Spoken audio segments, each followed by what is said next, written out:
खुद को बदले दुनिया को नहीं। बहुत पहले लोग एक राजा के शासन में खुशी से रहते थे। राज्य के लोग बहुत खुश थे क्योंकि उन्होंने बहुत समृद्ध जीवन व्यतीत किया था, जिसमें प्रचुर मात्रा में धन और कोई दुर्भाग्य नहीं था। एक बार राजा ने ऐतिहासिक महत्व के स्थानों और दूर दराज के तीर्थ स्थलों का भ्रमण करने का निश्चय किया। उन्होंने अपने लोगों से बातचीत करने के लिए पैदल यात्रा करने का फैसला किया। दूर दराज के लोग अपने राजा से बातचीत कर बहुत खुश हुए। उन्हें इस बात का गर्व था कि उनके राजा का हृदय दयालु था। कई हफ्तों की यात्रा के बाद राजा महल में लौट आया। वह काफी खुश था कि उसने कई तीर्थ स्थलों का दौरा किया था और अपने लोगों को समृद्ध जीवन व्यतीत करते देखा था। हालांकि उसे एक पछतावा था। उनके पैरों में असहनीय दर्द था क्योंकि लंबी दूरी तय करने के लिए यह उनकी पहली पैदल यात्रा थी। उन्होंने अपने मंत्रियों से शिकायत की कि सड़कें आरामदायक नहीं हैं और वे बहुत पथरीली हैं। वह दर्द बर्दाश्त नहीं कर सका। उन्होंने कहा कि जिन लोगों को उन सड़कों पर चलना पड़ता है, उनके लिए वह बहुत चिंतित हैं क्योंकि यह उनके लिए भी दर्दनाक होगा। यह सब सोचकर उसने अपने सेवकों को आदेश दिया कि वे पूरे देश की सड़कों को चमड़े से ढक दें ताकि उनके राज्य के लोग आराम से चल सकें। राजा के मंत्री उसके आदेश को सुनकर दंग रह गए क्योंकि इसका मतलब होगा कि पर्याप्त मात्रा में चमड़ा प्राप्त करने के लिए हजारों गायों का वध करना होगा, और इसमें काफी पैसा भी खर्च होगा। अंत में मंत्रालय से एक बुद्धिमान व्यक्ति राजा के पास आया और कहा कि उसके पास एक और विचार है। राजा ने पूछा कि विकल्प क्या है। मंत्री ने कहा, सड़कों को चमड़े से ढकने के बजाय आप अपने पैरों को ढकने के लिए उचित आकार में चमड़े का एक टुकड़ा क्यों नहीं काट लेते। राजा उसके सुझाव से बहुत हैरान हुआ और उसने मंत्री की बुद्धि की सराहना की। उसने अपने लिए एक जोड़ी चमड़े के जूते मंगवाए और अपने सभी देशवासियों से भी जूते पहनने का अनुरोध किया।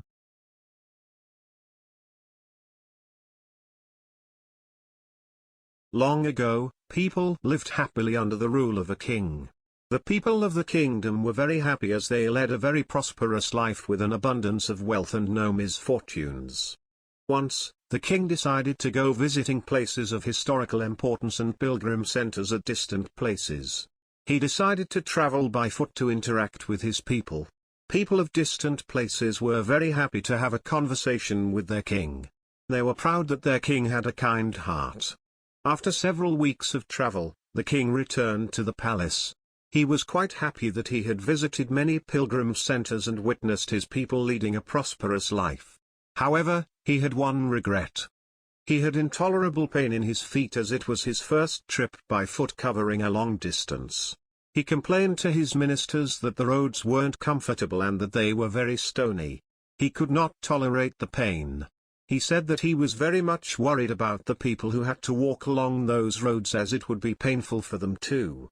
Considering all this, he ordered his servants to cover the roads in the whole country with leather so that the people of his kingdom can walk comfortably. The king's ministers were stunned to hear his order as it would mean that thousands of cows would have to be slaughtered in order to get sufficient quantity of leather. And it would cost a huge amount of money also. Finally, a wise man from the ministry came to the king and said that he had another idea. The king asked what the alternative was.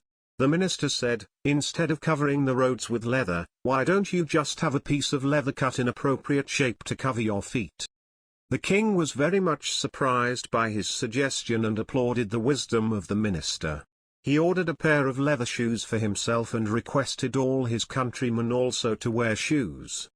Moral of the story: instead of trying to change the world, we should try to change ourselves.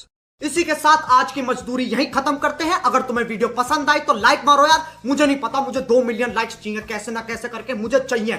इतना जिला मैं कभी नहीं होऊंगा अपनी पूरी जिंदगी में जितना इसमें जिलाऊं। मुझे चाहिए ही चाहिए, तो लाइक मारो। और अगर तुम लोग नए हो तो सब्सक्राइब करो। वो जो लाल वाला बटन है उस पर फूट फेंक के मारो या फिर मोमबत्ती, मुझे नहीं पता, बस क्लिक हो जाना चाहिए। अब मैं भी जा रहा हूं, मुझे पैसों के पीछे भागना है। बाय।